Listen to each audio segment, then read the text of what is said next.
When it comes to these architectural designs that are inside the virtual world, is the virtual world going to be separate in your mind from the real world, or are a lot of these architectural designs that we're going to start seeing popping up in VR coincide with a transformation of the IRL world? Is there going to be a merging, or is this mostly going to stay separate in your mind?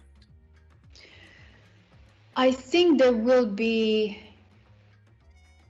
a merging in that we will see more physical spaces designed with this idea of hybridity in mind. So what I mean is I'm hoping to see physical buildings that will have areas where you put on some VR goggles, or if you're already wearing goggles and they have AR on them, Mm-hmm. um, you would enter a virtual wing that kind of spins off the physical wing of the building. So the concept of the building will be a unitary concept, but it will include physical spaces and virtual counterparts.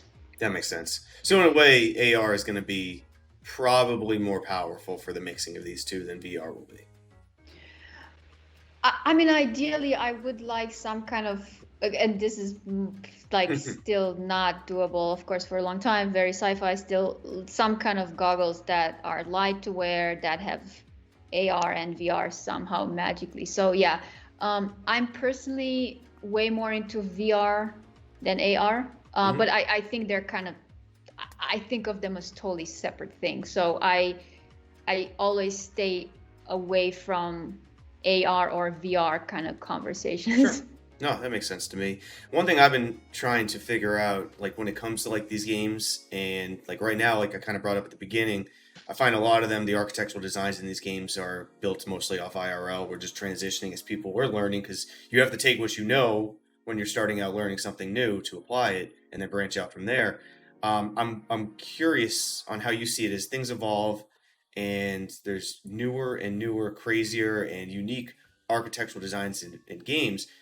What's the thought process on designing those? Are we designing them with aesthetics in mind first? Is it utility first? And if it is utility, like how do you measure that? Because is it fairly similar across the board? You can make something to apply to a lot of people, or is someone's like intrinsic tendencies inside warping how they'll use it in the first place? Like for example, I see like someone like an architect paves a path, like this is where I want people to walk, and then you see these patches of grass that have been turned to mud because people decided on the way they wanted to go.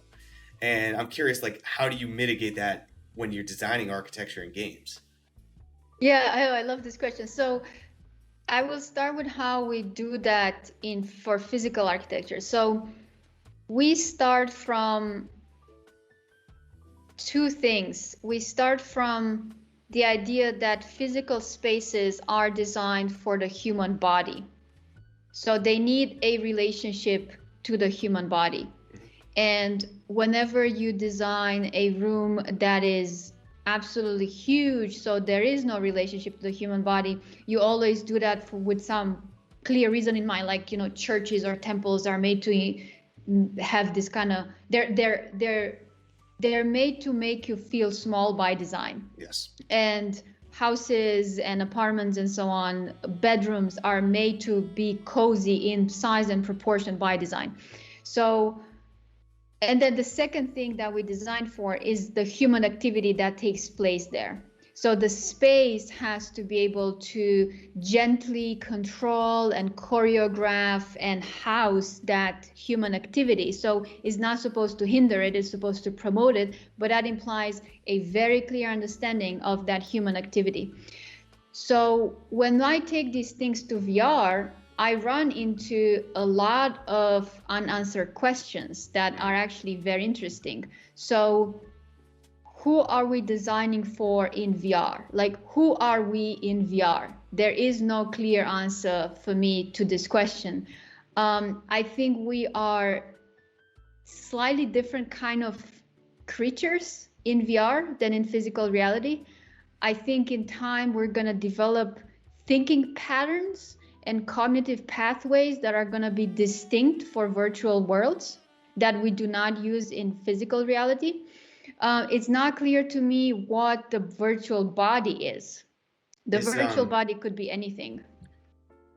Is it? I'm sure it's similar, but is it even a different category too? So you have your IRL self, and then to someone on social media, I think there's a semi-different consciousness. That's how they act on social media. Is it same, or there's another, like, is the game avatar self very similar to the social media self, or is it like a whole nother being that we're learning at the same time?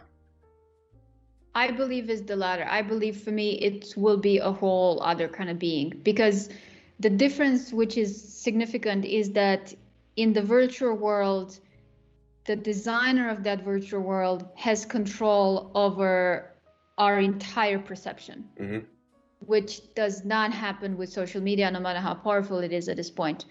When you go into VR, if I design that application, I control what you see. I control your eyes. Yes. I can like touch a slider in my game engine and you're going to see like a fly.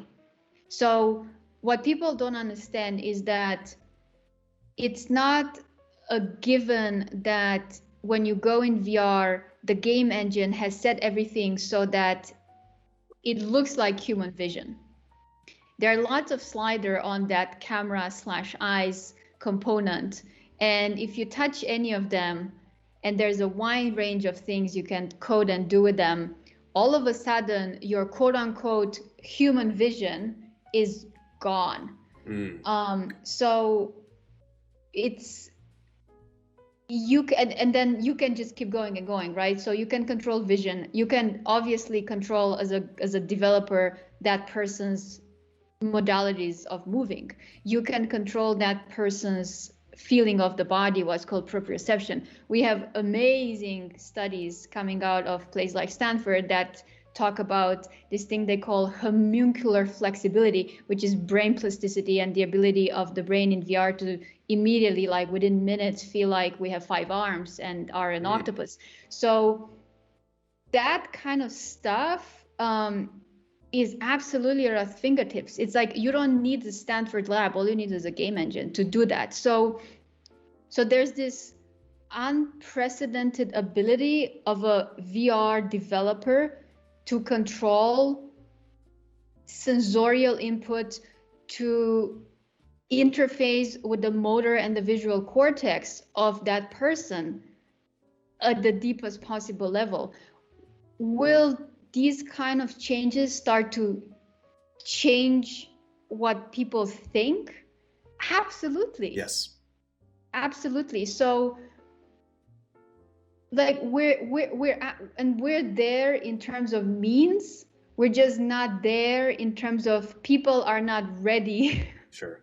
To go there. Hit that subscribe button to stay on top of the daily clips, or catch the debates and fireside chats live on the main channel down in the video description. See you next time, Space Cowboys.